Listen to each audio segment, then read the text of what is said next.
All right, well, before we begin, we'd like to take a few moments to say thank you. First, we thank the Bickle and Brewer Foundation and New York University for sponsoring the International Public Policy Forum Debate Contest. It's been a wonderful experience that I can say we truly will all remember for the rest of our lives. We'd also like to thank everyone who has contributed to the success of this event. We thank our esteemed panel of judges and for taking away time from their busy schedules in order to promote debate. Also, to our fellow competitors, thank you for making this weekend an exciting time for all of us. We would also like to take a time to thank our spectacular coach, Dr. Robert Littlefield, for his insight and time that he spent working with us. We couldn't have done it without you. Finally, we wish to thank Hamilton High School the best of luck. And with that, let's begin. Adaptation cannot be seen as an additional expense. It is an essential investment in our collective future. These words, spoken by Secretary General of the United Nations, Ban Ki-moon, underscore how climate change has become a prominent issue due to increased temperatures that prompt natural disasters, conflicts over water supply, and unsustainable migration patterns. Scientists have determined two primary methods to combat such changes in the climate: adaptation and mitigation. Because adaptation provides the superior solution to climate change's immediate challenges, humanity must prioritize adaptation as the most urgent response to climate change. Therefore, we affirm the resolution resolved. Adaptation should be the most urgent response to climate change because of adaptation's immediacy and practicality. Before we explain our advocacy, it is imperative to present the definitions and framework for today's round. Oxford American Dictionary defines an urgent response as one requiring immediate action or attention. Oxford also defines should as used to indicate what is probable. Additionally, the affirmative advocates a bimodal approach of both adaptation and mitigation to solve climate change, but prioritizes adaptation because of two main criteria: immediacy and practicality. Policymakers and governments must evaluate the effectiveness of a climate change strategy using the criteria of immediacy and practicality, for if these criteria are not met, an urgent and coherent response cannot be made. Contention 1. Immediacy. Subpoint A. Urgent mitigation cannot meet its goal. The United Nations explains that the international consensus for climate change mitigation is to limit the global temperature change to 2 degrees Celsius above pre-industrial levels, in order to prevent water scarcity and global economic losses within our community. However, this goal is simply unattainable. Susan Solomon from the National Academy of the Sciences observed that climate change that takes place due to increases in carbon dioxide concentration is largely irreversible for 1,000 years after emissions stop. Therefore, mitigation cannot be labeled as the most urgent response because it is impossible to attain within the criteria of immediacy, and its investment may not produce a return until centuries after the emissions are produced. Subpoint B. Adaptation focuses on the immediate impacts. Since the world is undergoing climate change now, it is quixotic to pursue a policy that only focuses on the long term. Immediate adaptation can effectively prevent damages from natural disasters, whereas a mitigation-oriented policy does not address the damages that are currently occurring. Christian Aid promulgates that on current trends, an additional 1 billion people will be forced from their homes between now and 2050. Adaptation can help ameliorate the livelihood of individuals and prevent rampant economic losses from natural disasters. The European Commission explains how effective adaptation action can reduce overall damage costs and save lives. Urgent adaptation is a superior response to climate change because the benefits are effective immediately. Contention 2. Practicality.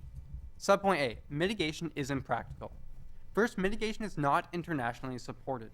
Mitigation dictates a multilateral approach to solving climate change, and if all nations are not willing to contribute to the reduction of GHG emissions, then mitigation is bound to fail. The National Center for Policy Analysis explains that China and India alone are proposing 750 to 1,000 low-tech coal-fired power plants within the next 10 years. Because China and India are still ramping up emissions, it is simply too inflexible, expensive, and politically unrealistic to pursue mitigation. In fact, India's environment minister has and will reject any global warming treaty because mitigation would undermine India's security. Mitigation is an unrealistic dream because developing nations are not willing to sacrifice their economic progress for a universal goal when they may not receive a direct benefit from it. Second, mitigation is blocked by political gridlock.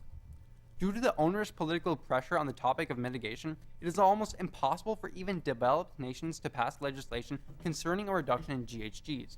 The Harvard Environmental Law Review states in 2008, the failure to adopt international mitigation policies attests to the numerous political, economic, technological, and practical difficulties in establishing a functional mitigation regime.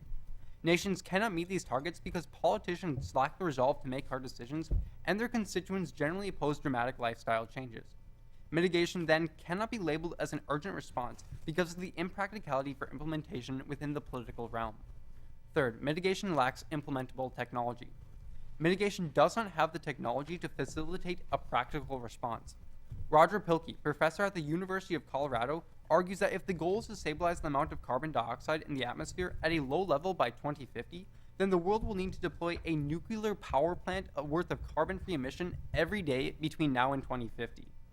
Additionally, the widespread diffusion of low-carbon technologies may take decades, even if early investments in such technologies are made.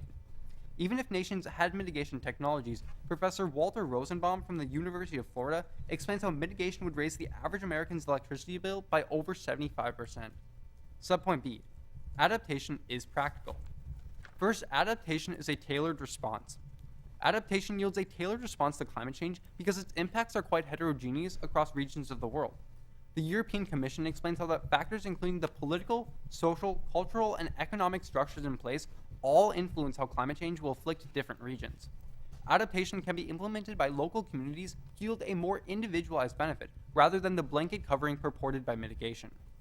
Additionally, the fact that adaptation can be deployed by localities allows it to be immediate in its response and practical in its execution.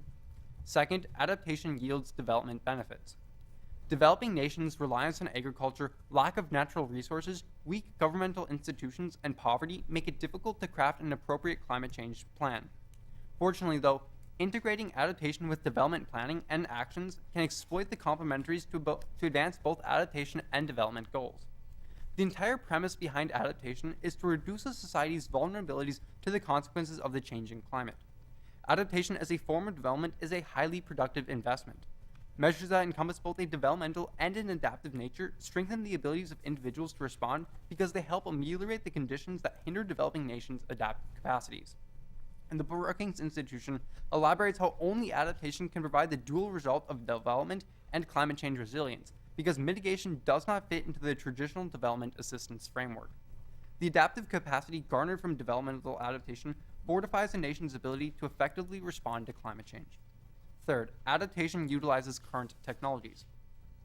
Adaptation technologies are rooted in existing technologies and can be easily implemented at a far lower cost. The United Nations Framework on Climate Change reports that adaptation is generally the continuation of an ongoing process for which many of the technologies are already being applied, even in some of the least developed countries. Adaptation's implementable technologies, such as crop rotation and changing the architecture of buildings, allow for an easy transition for all nations, while reducing GHGs with the current technology is impractical. Since the Earth is already feeling the effects of climate change, adaptation should be the most urgent response because it best meets the criteria of immediacy and practicality. It can immediately address the problems occurring in the present, while mitigation cannot meet its time frame and may even take up to 1,000 years to have a noticeable impact.